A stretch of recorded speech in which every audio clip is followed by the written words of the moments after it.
नमस्कार, आप सभी का हमारे YouTube चैनल वर्तिका क्लासेस घाटमपुर में स्वागत है। तो आज मैं आया हूं सौरभ जी का इंटरव्यू करने के लिए। सौरभ जी जो हैं एसएससी जेई के थ्रू मिलिट्री डिपार्टमेंट में जे जूनियर इंजीनियर हैं।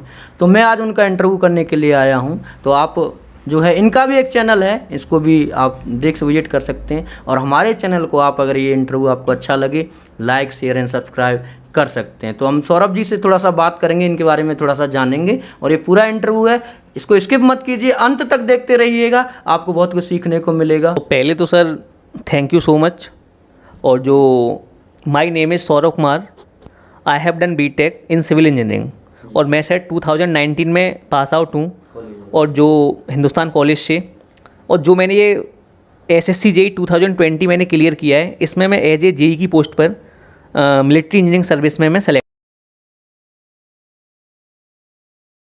तो सबसे पहले सौरभ जी, आपको एसएससी जेई में सेलेक्ट होने के लिए कॉन्ग्रेचुलेशन। तो आप हमारे जो व्यूअर हैं यूट्यूब के, आप उनको बताएंगे कि एसएससी जेई में आप जो सेलेक्ट हुए हैं, आपको कौन सा डिपार्टमेंट आपको मिला है और किसकी पोस्ट पे आप जाएंगे। सबसे पहले सर बहुत बहुत धन्यवाद आपका कि आप यहाँ हमारा इंटरव्यू लेने के लिए आए। जो मुझे डिपार्टमेंट अलॉट हुआ है वो एसएससी जेई के अंदर एमईएस, जो military of engineering service department के अंदर आता है। एज ए जेई की पोस्ट पे मैं सेलेक्ट हुआ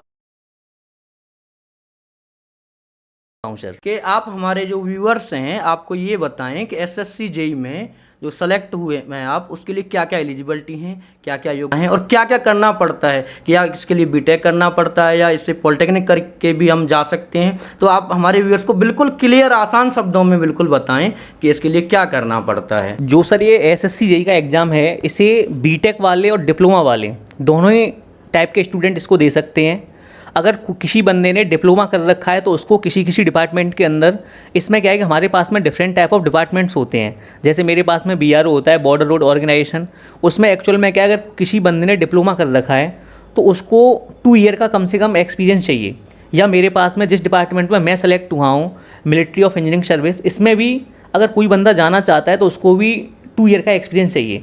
अगर आपने बीटेक कर रखा है तो you don't need any type of experience, कोई भी तुम एक्सपीरियंस नहीं चाहिए और आप डायरेक्टली उसके अंदर जा सकते हो। और जैसे इसके लिए जो एलिजिबिलिटी क्राइटेरिया है वो दोनों ही हैं। बीटेक वाले भी फॉर्म फिल कर सकते हैं और किसी बंदे ने अगर डिप्लोमा कर रखा है वो भी फॉर्म फिल कर सकते हैं। क्वेश्चन बताएं हमारे व्यूअर्स को कि एसएससी जेई के लिए क्या कहीं कोचिंग में जाना चाहिए, क्या सेल्फ प्रिपेयर करना चाहिए, क्या बीटेक के साथ करना चाहिए या पॉलिटेक्निक के साथ करना चाहिए, या इनके दोनों के कंप्लीट होने के बाद, या आप जैसे आप पॉलिटेक्निक कर रहे हैं तो क्या इसके साथ साथ तैयारी करनी चाहिए, या आप बीटेक कर रहे हैं क्या क्या इसके साथ तैयारी करनी चाहिए। क्या बहुत सारे हमारे जो छात्र हैं, स्टूडेंट्स हैं, वो इलाहाबाद जाते हैं, तो क्या वास्तव में इलाहाबाद जाने से ही कंपटीशन निकलता है, क्या सेल्फ प्रिपेयर करने से कंपटीशन नहीं निकलता है। तो जो सर अभी आपने मुझे क्वेश्चन पूछा कि इसकी जो तैयारी है वो किस तरीके से करनी चाहिए, तो इसकी तैयारी के लिए क्या है कि या तो हमें ये बीटेक में ही, जैसे अगर हम 3rd ईयर में हैं तो जब से स्टार्ट कर देनी चाहिए बीटेक में। क्योंकि ज़्यादातर जो इस जेई का सिलेबस है या गेट का सिलेबस रहता है या कोई भी मेरे पास में जो एग्ज़ाम होते हैं, जो टेक्निकल फील्ड में एग्ज़ाम होते हैं, उन सब का एक्चुअल में क्या है सर, सिलेबस सेम रहता है। मैं किसी भी मतलब अगर मैं बीटेक में तैयारी कर रहा हूँ, बीटेक के सब्जेक्ट पढ़ रहा हूँ, तो सिलेबस सेम रहता है, कोई भी मुझे दिक्कत नहीं आएगी। लेकिन अगर मैं जैसे बीटेक के साथ साथ तैयारी नहीं कर पाता हूँ और अगर मेरे पास में रिसोर्स अवेलेबल है, तो अगर जैसे मैं कोई कोचिंग ज्वाइन कर लेता हूँ तो थोड़ा मैं कम समय में बेहतर कर पाऊँगा। लेकिन जैसे अगर किसी बंदे के पास में सोर्स नहीं है तो ऐसा नहीं है कि वो विदाउट कोचिंग किसी एग्ज़ाम को क्वालिफाई नहीं कर पाएगा। अगर वो बिना कोचिंग के भी तैयारी करता है, सेल्फ स्टडी अगर वो कर रहा है अच्छी तरीके से, और थोड़ा जैसे अगर वो ऑनलाइन रिसोर्स हैं आजकल हमारे पास में, आपको सर पता ही है, तो अगर वो ऐसे रिसोर्स की हेल्प से अगर तैयारी कर रहा है तो वो इस एग्ज़ाम को बहुत आसानी से क्लियर कर देगा और कोई भी उसको किसी टाइप की प्रॉब्लम आने वाली नहीं है। लेकिन जो इसका सिलेबस है वो उसको अच्छी तरीके से देखे, सिलेबस के अंदर क्या क्या चीज़ हैं और उन पे अच्छी तरीके से फोकस करे। जैसे जो चीज़ समझ में नहीं आ रही है उसको ऑनलाइन वो यूट्यूब से पढ़े और जो स्टैंडर्ड बुक्स होती हैं हमारे पास में उनसे पढ़ के अपना कॉन्सेप्ट क्लियर करे, तो वो इस एग्ज़ाम को बहुत अच्छे से क्लियर कर लेगा। ऐसा कहीं भी नहीं है कि आप जब कोचिंग में जाओगे जब भी एग्ज़ाम निकलेगा। जैसे बहुत सारे स्टूडेंट से हम भी मिलते हैं, बात करते हैं, उनके पास में वो फाइनेंशियली ठीक नहीं है, तो ज़रूरी नहीं है कि वो सर कोचिंग में ही जाएँ, सेल्फ स्टडी से भी निकल जाएगा और बहुत आसानी से निकल जाएगा, इतना ज़्यादा हार्ड एंड फास्ट नहीं है। तो ये सर अगर कोई भी बंदा तैयारी करना चाहता है तो वो सेल्फ स्टडी से भी बताएं कि आपने क्या कोई कोचिंग ज्वाइन की या फिर आप सेल्फ स्टडी करके ही आप निकाला है? मैं सर जब बीटेक थर्ड ईयर में था तो जब ही से मैं तैयारी करता था एग्ज़ाम की। पहले मैं गेट की तैयारी कर रहा था, गेट के बाद में फिर मैंने धीमे धीमे करके इस पर जेई की तैयारी करना स्टार्ट किया। और जो मेरे पास में जो ऑनलाइन रिसोर्स थे तो मैंने उनकी हेल्प से तैयारी की थी और उसी की हेल्प से मैं पढ़ा, नोट्स बनाए।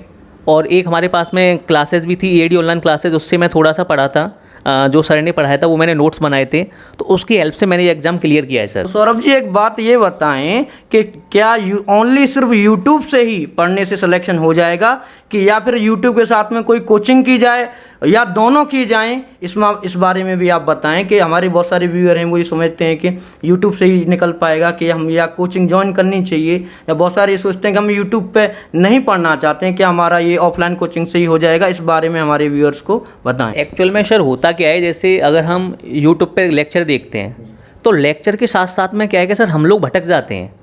तो जैसे एक हमने लेक्चर देखा, उसके बाद में फिर कोई और चीज़ देखने लग गए, तो हमारा फोकस इतना हो नहीं पाता है सर। अगर जैसे आप किसी ऑफलाइन कोचिंग को ज्वाइन कर लोगे तो वहाँ आपको अगर जैसे 2 घंटे के लिए जाना है, 3 घंटे के लिए जाना है, तो वो आपका टाइम लिमिटेड होगा। अगर आपके अंदर कैपेबिलिटी है, अगर आप अपने आप को लिमिटेड रख सकते हो तो यूट्यूब से भी पढ़ सकते हो। और ऐसा नहीं है कि ओनली यूट्यूब से ही पढ़ के निकल जाएगा, उसके लिए आपको प्रैक्टिस की भी नीड होगी। जैसे आपको बुक्स भी लेनी पड़ेंगी, बुक्स को प्रैक्टिस करनी पड़ेगी, जो मॉक टेस्ट होते हैं वो भी आपको देने पड़ेंगे, तो आप बहुत आसानी से क्लियर कर लोगे। जैसे इसमें जीके का पोर्शन भी रहता है, वो भी आपको पढ़ना पड़ेगा।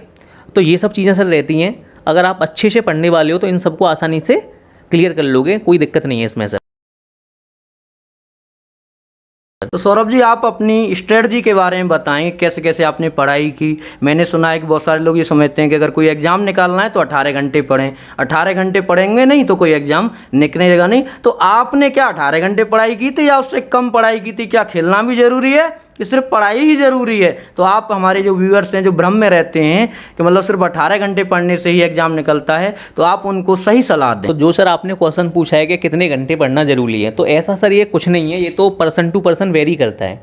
कि जैसे कोई पर्सन किसी काम को 4 घंटे में कर लेता है, कोई उस काम को 6 घंटे में करता है। तो एक तो उसकी कैपेसिटी और जो उसकी कैपेबिलिटी है उस पर डिपेंड करता है कि उसकी कैपेबिलिटी कितनी है, उसकी कैपेसिटी कितनी है, वो चीज़ों को किस तरीके से सीख पाता है। दूसरी बात क्या है कि सर अगर मैं अपनी स्ट्रेटजी के बारे में बताऊं तो मैं सुबह सर 3 से 4 घंटे पढ़ता था मॉर्निंग में। जैसे मैं 6 o'clock उठता हूं तो 6 से 9, 10, 11 बजे तक मैं सुबह पढ़ता था। उसके बाद में फिर सर मैं यहाँ खाना पीना बनाता हूँ। खाना पीना बनाने के बाद में सर मैं फिर ट्यूशन जाता था पढ़ाने के लिए। तो मैं खाना बनाने के बाद में भी 1-1.5 घंटे पढ़ता था। उसके बाद में फिर मैं सर 2 बजे से लेके और शाम को 6-7 बजे तक मैं ट्यूशन पढ़ाता था, कोचिंग क्लासेस लेता था, बच्चों को पढ़ाता था। उसके बाद में फिर सर मैं आके खाना बनाता था। फिर उसके बाद में मैं सर 2 से 3 घंटे और रात के 12-1 बजे तक पढ़ता था, कभी 12 बजे तक और कभी 1 भी बज जाता था। तो सर ये मेरी स्ट्रेटजी रही है। और मैं हमेशा जो स्टडी करता था वो टारगेट बेस करता था। जैसे मैं टारगेट अचीव करता था कि मुझे जैसे ये सब्जेक्ट करना है इतने दिन में फिनिश, तो फिर मैं सर उसको कंप्लीट करने की कोशिश करता था और करता भी था मैं फिनिश। तो ये सर मेरी स्ट्रेटजी रही है और मैंने इसी तरीके से पढ़ाई की और मैंने अपने सब्जेक्ट भी कंप्लीट किए और मैंने चीज़ें जानी भी और मैं चीज़ों को सीखता भी रहा। और मैंने सर उसके पढ़ने के साथ साथ क्या है कि हमें सर रिवीजन के लिए और टाइम निकालना चाहिए। रिवीजन बहुत इंपॉर्टेंट चीज़ होती है। अगर जैसे हम ओनली पढ़ते जा रहे हैं और रिवीजन के लिए हमारे पास में टाइम नहीं है तो फिर सर पढ़ना बेकार है। बड़ी बात सर ने कही कि रिवीजन जो चीज़ पढ़ें और उसका रिवीजन ज़रूर करें। अगर आप रिवीजन नहीं करते हैं तो वो चीज़ आपकी धीरे धीरे कम होती चली जाएगी। तो आप रिवीजन बहुत ज़रूरी है और हमारी ये स्ट्रेटजी रहनी चाहिए। जैसे मैं और भी जैसे बताता रहता हूँ, सलाह देता रहता हूँ। अगर जैसे मैंने एक चैप्टर किसी भी सब्जेक्ट का कर लिया, जैसे अगर मैं सिविल से हूँ तो मैं जैसे कोई सर्विंग वाला चैप्टर मैंने ले लिया, या मेरे पास में कोई सॉइल मैकेनिक्स वाला चैप्टर है, तो अगर मैंने शियर स्ट्रेंथ वाला चैप्टर पढ़ लिया तो उसके बाद में सर मुझे क्या करना है, जब मैं नेक्स्ट चैप्टर पे जाऊँ तो उसका एक बार पहले रिवीजन कर लूँ।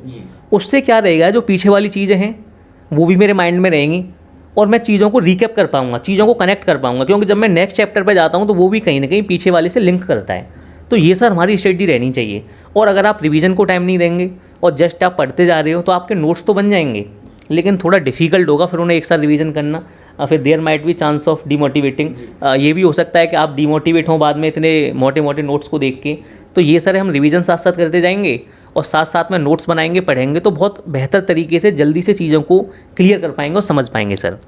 तो सौरभ जी मैं पूछना चाहता हूँ कि आप ये बताइए कि बहुत सारा पढ़ने से ही हो पाएगा कि आप जैसे आपने कहा कि 10 घंटे 4 घंटे जो भी पढ़ना चाहिए, तो मैं जानना चाहता हूँ क्या शुरुआत 10 घंटे से करनी चाहिए पढ़ने की, या फिर आप कम घंटे से भी शुरुआत कर सकते हैं? तो सर हम तैयारी स्टार्ट करते हैं तो जो हमें शुरुआत करनी चाहिए वो पहले दिन में जैसे 1 आवर 2 आवर पढ़ना चाहिए, फिर धीमे धीमे करके सर हमें अपना टाइम इंक्रीज़ करना चाहिए। जैसे जैसे अगर हमारा एग्जाम पास में आ रहा है तो फिर हमें और टाइम इंक्रीज़ कर देना चाहिए। तो इस तरीके से एक लोअर टू हायर लेवल हमें जाना है स्टडी में।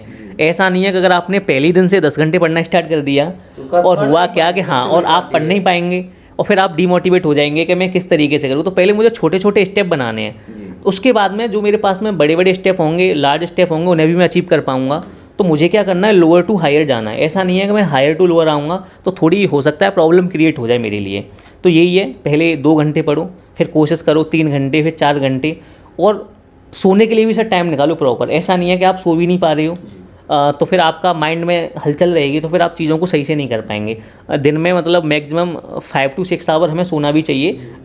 तो सबसे बड़ी बात कही कि भाई जो आप घंटे बनाते हैं ना, टाइम टेबल बनाते हैं, एम बाद में अचीव होगा, पहले उसको टाइम को अचीव करो। आपने 4 घंटे का बना लिया, आप 4 घंटे नहीं पढ़ पा रहे हैं, और जिस दिन 4 घंटे नहीं पढ़ पाए उस दिन आप डिमोटिवेट। जैसे आप 2 घंटे कोई आपने सब्जेक्ट पढ़ा तो उसके बाद में 5 मिनट इसके लिए भी निकालो कि उन 2 घंटे में मैंने पढ़ा क्या। ऐसा नहीं है मैं 2 घंटे किताब लेके बैठा रहा और उसका अगर आउटपुट मेरे पास में 0 आया तो फिर सर बैठने का कोई फ़ायदा नहीं है। भले ही आप 1 घंटे बैठो, लिमिटेड चीज़ें पढ़ो, अच्छी चीज़ें पढ़ो, हाँ बेहतर पढ़ो, जिससे क्या है कि तुम्हें ये पता लगे कि मैंने अगर 1 घंटे के अंदर ये 10 क्वेश्चंस किए हैं तो वो आपको पता होने चाहिए मैंने 10 क्वेश्चन किए हैं। ऐसा नहीं है कि आपने 4 घंटे पढ़ाई कर ली और आपने 100 MCQ लगा दिए और उसके बाद में जब आप 2 मिनट के बाद में देखा तो उसका रिजल्ट 0 हो गया। तो ऐसी सर पढ़ने का कोई भी बेनिफिट नहीं। तो सबसे पहले सौरभ जी मैं ये पूछना चाहूँगा कि आपका क्या बैकग्राउंड रहा, क्या हैं आपके फादर्स, क्या करते हैं, कैसे बैकग्राउंड से आप आते हैं, क्या आप सिर्फ जो पैसा होता है ठीक ठाक वही लोग सेलेक्ट हो पाते हैं JEE या किसी अन्य जॉब में, क्या वही लोग सेलेक्ट हो पाते हैं, क्या कि नॉर्मल बैकग्राउंड से आने वाले स्टूडेंट्स है क्या वो कुछ नहीं कर पाता है, आप उनको सलाह दें? जो सर आपने ये क्वेश्चन पूछा बहुत ही अच्छा क्वेश्चन है। ऐसा कुछ नहीं है कि जो अच्छे खासे पैसे वाले हैं वही सब कुछ कर पाते हैं। करने के लिए सर आदमी में जिद होनी चाहिए। अगर जिस आदमी के अंदर जिद है ना तो सर वो कुछ भी कर सकता है। बैकग्राउंड डज नॉट मैटर, ही और सी बिलोंग्स टू मिडिल क्लास और business class, does not matter. Matter ये करता है कि उस बंदे के अंदर या उस पर्सन के अंदर कितनी ताकत है चीज़ों को अचीव करने की, कितनी जिज्ञासा, हाँ कितनी जिज्ञासा है, वो जिज्ञासु है या नहीं। अगर उसने जैसे सोच लिया कि मुझे ये काम करना है तो वो कर ही देगा सर, उसे कोई रोक नहीं पाएगा। तो सबसे मेन चीज़ है कि सर अगर कोई भी आदमी है तो उसके अंदर पहली बात जिद होनी चाहिए। रही बात जैसे अगर आपने बात की कि जो बैकग्राउंड है, तो सर जो मेरे फादर हैं वो किसान हैं, फार्मर है, मैं भी वहाँ से बिलोंग करता हूँ, हाँ, और बहुत मेहनत करते हैं और सर हम भी मेहनत करते हैं उनके साथ साथ में। तो वही है कि सर मैं तो यही सबको एक मैसेज देना चाहूँगा कि जो लोग जैसे जिनके फादर फार्मर हैं या मतलब मिडिल क्लास से बिलोंग करते हैं तो उनके लिए एक सर गवर्नमेंट जॉब पाना बहुत अच्छी अपॉर्चुनिटी है। वो अगर गवर्नमेंट जॉब पा लेते हैं तो उसके बाद में क्या है कि एक अच्छी तरीके से अपना पूरी फैमिली को सुधार पाएंगे, मम्मी पापा की थोड़ी हेल्प कर पाएंगे, उनके भी कुछ ड्रीम्स होते हैं उनको वो कंप्लीट कर पाएंगे। तो मेरा यही सर रहेगा, लोगों से गुजारिश रहेगी कि जो भी लोग तैयारी करने आएँ तो वो अपने मार्क्स से भटके नहीं। ऐसा नहीं है कुछ लोग, हाँ कुछ लोग सर आते हैं, तो मैं उनसे यही रिक्वेस्ट करना चाहूँगा कि वो जिस मार्क पे हैं अपना 100% दें, तैयारी करते रहें पेशेंस के साथ में, तो वो एक न एक दिन 100% they will clear the exam और they will achieve the goal. सबसे बड़ी बात सर ने कही भाई धैर्य रखें। धैर्य बहुत कुछ इंसान को दे देता है, तो धैर्य सबसे बड़ी बात है। लगे रहें, मेहनत करते रहें, धैर्य रखें, बार बार दिशाएं न बदलें, एक दिशा में लग जाएं, पहले 2-3 साल उसको टाइम दें। तो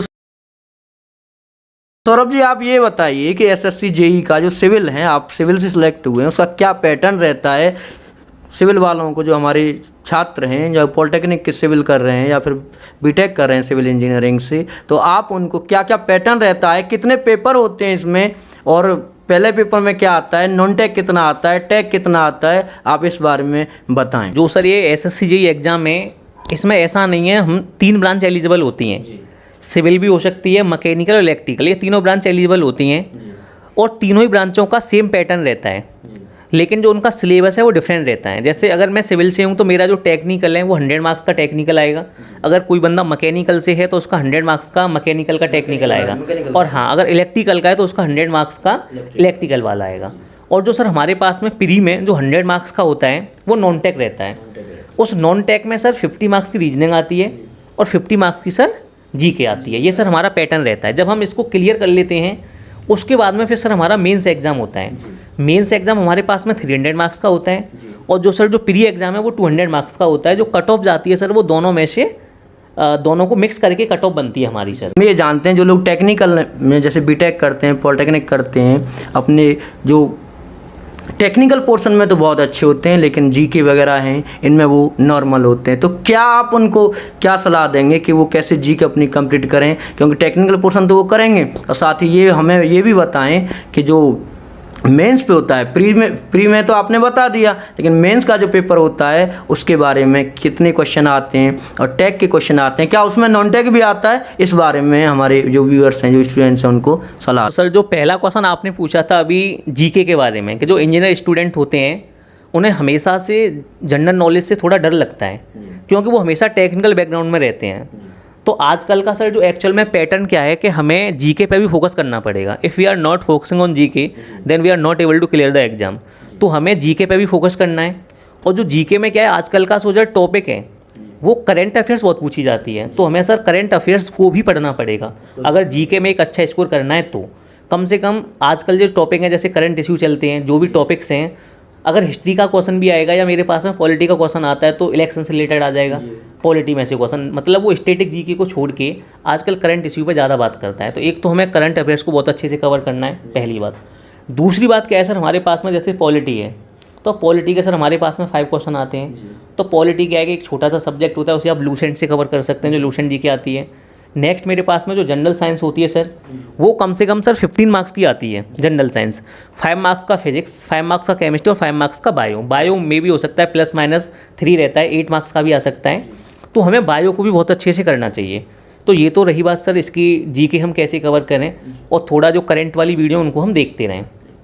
ये थी उसकी बात सर जो जीके वाला पोर्शन है। नेक्स्ट आपने पूछा जो मेंस होता है, मेंस का क्या स्ट्रेटजी रही सर।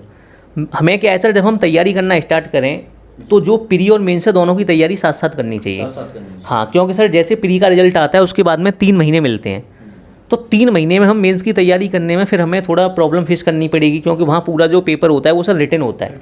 तो ये सबसे बड़ी बात है सर इसमें, जो SSC JEE के अंदर जो सेकंड वाला एग्जाम है वो हमें रिटन में सर देना पड़ता है, और उसमें टोटल बीटेक के सब्जेक्ट आते हैं, तो हमें दोनों की तैयारी साथ साथ करनी चाहिए। और जो टोटली वो पेपर टेक्निकल होता है, 300 मार्क्स का सर पेपर आता है, उसमें 6 क्वेश्चंस होते हैं, उसमें से हमें 5 क्वेश्चन अटैम्प्ट करने होते हैं, और वो सर 300 मार्क्स के मेरे पास में क्वेश्चंस होते हैं। जब मैं प्री और मेंस दोनों को मिला के मुझे कट ऑफ बनती है कि फिर मेरा DV के लिए सिलेक्शन होता है।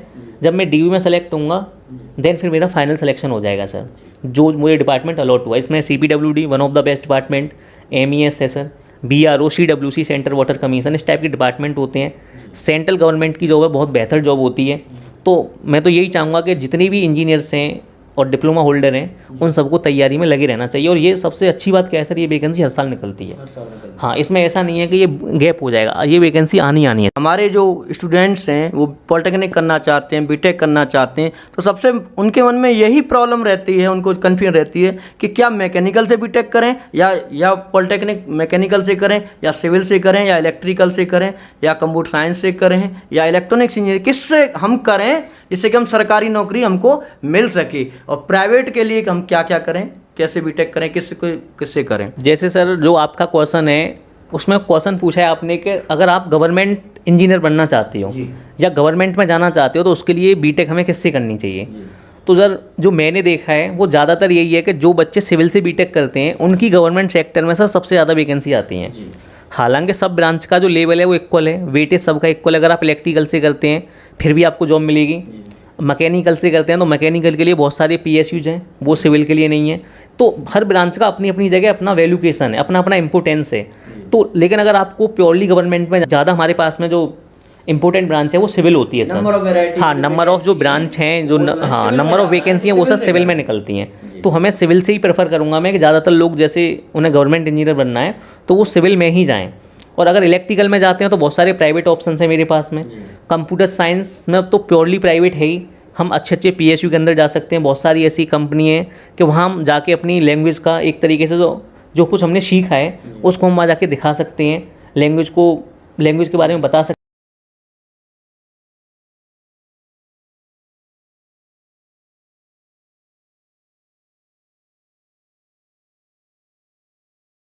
हैं। तो ये सब चीज़ें हैं सर। सौरभ जी, हमारे जो स्टूडेंट्स हैं उनको हम भी पढ़ाते हैं, आप भी पढ़ाते हैं, कहीं ना कहीं आप पढ़ाते होंगे। जो लोग 12th में पढ़ रहे हैं, जो आपसे पढ़े हैं, वो लोग 12th कर चुके हैं या 12th कर रहे हैं, तो क्या सारे के सारे जेई बन जाएं आपकी तरह, कि या फिर कुछ और भी करें? आप उनको सलाह दें। नहीं सर, सब लोग तो जेई खैर नहीं बन सकते हैं। वो डिपेंड करता है सर कि जैसे जो भी पर्सन्स होते हैं, जो भी स्टूडेंट हैं, सब स्टूडेंट का सर अलग अलग एम होता है। अलग अलग अगर जैसे सर कोई बंदा पुलिस में जाना चाहता है तो उसे बीएससी करने की भी ज़रूरत नहीं है, बीए करने की ज़रूरत नहीं है। अगर जैसे कोई भी बंदा टेक्निकल फील्ड में आना चाहता है, जैसे अगर उसे इंजीनियर बनना है, तो इंजीनियर बनने के लिए तो सर उसे बीटेक ही चूज़ करना पड़ेगा। बीटेक वो करे आसानी से, अपना इंजीनियर बन जाएगा आगे। हाँ, या पॉलिटेक्निक भी कर सकता है। हाँ, दोनों से इंजीनियर बन जाएगा, बीटेक से भी और पॉलिटेक्निक से भी। और सर कुछ बच्चों का एम एक्चुअल में क्या रहता है कि जैसे उन्हें टीचर बनना है, तो टीचर बनने के लिए सर वो बीटेक भी कर सकते हैं और बीएससी भी कर सकते हैं। तो लेकिन उनके लिए बीएससी ज़्यादा बेहतर होगा। बीएससी करें, बीएससी के बाद में वो एमएससी कर सकते हैं, और एमएससी के बाद में हमारे पास में पीजीटी का एग्जाम होता है, उसको वो क्वालिफाई करके डायरेक्ट इंटर कॉलेज में लेक्चरर बन जाएंगे। या दूसरा ऑप्शन हमारे पास में होता है बीएससी के बाद में बीटीसी या बीएड करें, then TET and super TET, after that they will be teacher. उसके बाद वो टीचर बन जाएंगे। और कुछ स्टूडेंट ऐसे होते हैं कि जैसे जो गर्ल्स होती हैं, उन्होंने 12th कर रखा है, तो वो टीचर बनना ज़्यादा पसंद करती हैं, या कुछ यूपीएससी क्लियर करना चाहती हैं, तो उनके लिए वो आराम से बीए अपना करें। बीए में जो भी सब्जेक्ट उन्हें अच्छे लगते हैं उनको लें। जैसे अगर उनका एम यूपीएससी है, उसमें क्या वो ऑप्शनल रखना चाहती हैं, उसी के हिसाब से बीए में उन सब्जेक्ट को लें। और सब्जेक्ट को लेने के बाद में उसी से आगे वो जो पोस्ट ग्रेजुएट होती है, जो एमए, उसको वो परस्यू करें, तो उनके लिए बहुत बेहतर होगा। सौरभ जी, सबसे पहले जो ज़्यादातर स्टूडेंट्स होते हैं साइंस पढ़ रहे हैं, मैथ पढ़ रहे हैं, तो उनका जो मन है वो मैथ साइंस में मतलब अच्छा लगता है, अगर बहुत अच्छे हैं वो, तो ये बताइए उनके सामने पैसे की अगर प्रॉब्लम है तो क्या वो बीटेक करें, बीएससी करें या पॉलिटेक्निक करें? वो ऐसा क्या करें? अगर किसी के पास पैसा ठीक ठाक है तो क्या वो बीटेक करे या फिर बीएससी करे या फिर पॉलिटेक्निक करे, क्या करे? जो साइंस बैकग्राउंड की मैं स्पेशली बात कर रहा हूँ, साइंस बैकग्राउंड के, क्या वो बीएससी करने के बाद टीचर बने? तो इसके लिए तो फिर सबसे जो बेहतर ऑप्शन है वो बीएससी होगा। बीएससी करने के बाद में वो आराम से बीटीसी कर सकते हैं, और बीएससी करने के बाद में जैसे बहुत हमारे पास में ऑप्शंस हो जाते हैं, क्योंकि हम ग्रेजुएट हो जाएंगे। तो ग्रेजुएट होने के बाद में जितने भी एग्ज़ाम होते हैं, जैसे बैंक पीओ का एग्ज़ाम होता है, वो हाँ, जैसे बीएससी के साथ साथ वो तैयारी करते रहें, अगर उनके पास में थोड़ा पैसे की कमी है, और वो बैंक पीओ निकाल सकते हैं। एसएससी सीजीएल जो एग्ज़ाम कंडक्ट कराती है, बहुत अच्छा ऑफिसर रैंक की जॉब मिलती है, उसे वो सर निकाल सकते हैं। हाँ, सीजीएल में जा सकते हैं। और कोई भी सर एग्ज़ाम हो, मतलब इंजीनियरिंग को छोड़ के जितने भी हमारे पास में जो एग्ज़ाम होते हैं ऑफिसर्स लेवल के, उनमें सर ग्रेजुएट मांगा जाता है, तो उसके लिए एक तो ये बेहतर होगा। सेकंड ऑप्शन हमारे पास में सर टीचिंग का, जैसे अगर वो सीजीएल में नहीं सेलेक्ट हुए किसी भी रीजन से, तो वो बीटीसी करें, बीएड करें, तो सर फिर आगे वो अपना टीचिंग के लिए परस्यू कर सकते हैं, टीचर बन सकते हैं। या वो एमएससी भी कर सकते हैं, जैसे उनका मैथ में इंटरेस्ट है, मैथ से एमएससी करें, उसके बाद में पीएचडी क्वालिफाई करें, तो और ये भी सर उनके लिए बहुत अच्छा बेहतर ऑप्शन है। तो मैं स्पेशली बात कर रहा हूँ, मान लो किसी को लेक्चरर या प्रोफेसर बनना है, तो सौरभ जी साइंस बैकग्राउंड में उसका बहुत मन लगता है, वो नहीं चाहता नॉन टेक पढूं, वो नहीं चाहता कि मैं बैंक की तैयारी करूँ कुछ, उसका सिर्फ अगर एम प्रोफेसर बनना है और बीएससी करके उसके बाद पैसे की थोड़ी सी कमी है, तो वो सिर्फ आप टीचर बनना चाहता है, तो वो क्या करे? मान लो बीएड की, हम जानते हैं बीएड की और बीटीसी की फीस जो है वो काफ़ी महंगी रहती हैं, तो नहीं कर पाता है कोई बीटीसी बीएड, तो क्या वो बीएससी के बाद क्या करे ऐसा, और जिससे कि वो टीचर बन पाए, लेक्चरर प्रोफेसर बन पाए और कम पैसे में उसका काम हो जाए? तो उसके लिए तो सर सबसे जो बेहतर ऑप्शन है वो यही होगा, बीएससी के बाद में सीधा एमएससी की, और सर एमएससी के बाद में फिर वो पीजीटी क्वालिफाई करे। टीजीटी हाँ, पीजीटी के एग्ज़ाम दे पाएगा, वो पीजीटी का एग्ज़ाम दे तो वो आराम से टीचर बन जाएगा, और उसे कोई ज़्यादा घूमना भी नहीं है, सीधा सीधा वो टीचर बन सकता है। तो सौरभ जी, मान लीजिए हमने साइंस बैकग्राउंड की बात की, जैसे हमारे जो कुछ स्टूडेंट्स हैं वो बीए करना चाहते हैं, वो ये समझते हैं कि बीए ज़्यादा बेहतर है कि बीएससी बेहतर है, कि नहीं इन दोनों से बीएससी कुछ भी बेहतर नहीं है, बीटेक ज़्यादा बेहतर है, तो कौन बेहतर है? कि या सिर्फ अलग अलग हैं ये सब, या सबका महत्व अपना अलग अलग है? आप इसके बारे में बताएं। सर सबका महत्व अपना अलग अलग है। जैसे अगर कोई बंदा बीए कर रहा है और मैथ बैकग्राउंड का है, तो या तो उसका इंटरेस्ट नहीं है मैथ बैकग्राउंड में, इसलिए वो बीए को चूज़ कर रहा है, और फिर वो बीए कर क्यों रहा है उसका उस पर डिपेंड करेगा। जैसे क्या पता उसे यूपीएससी में जाना हो, तो उसका थोड़ा वो नॉन टेक वाला पोर्शन है उसको अच्छा करना चाहता हो, तो या तो इस वजह से बीए कर सकता है, या सेकंड ऑप्शन जो होने वाला है, जैसे उसे कोई भी और जैसे एक डिग्री लेनी है खाली, उसे वो 12th तक बहुत अच्छा रहा है पढ़ने में और उसे एक डिग्री लेनी है, वो बीए को आसानी से क्लियर कर लेगा, उसके बाद भी सर वो सीजीएल का पेपर दे सकता CGL का है। एग्जाम दे हाँ, सकता तो है। इसलिए भी कुछ लोग एज ए टिकट के रूप में वो ग्रेजुएट को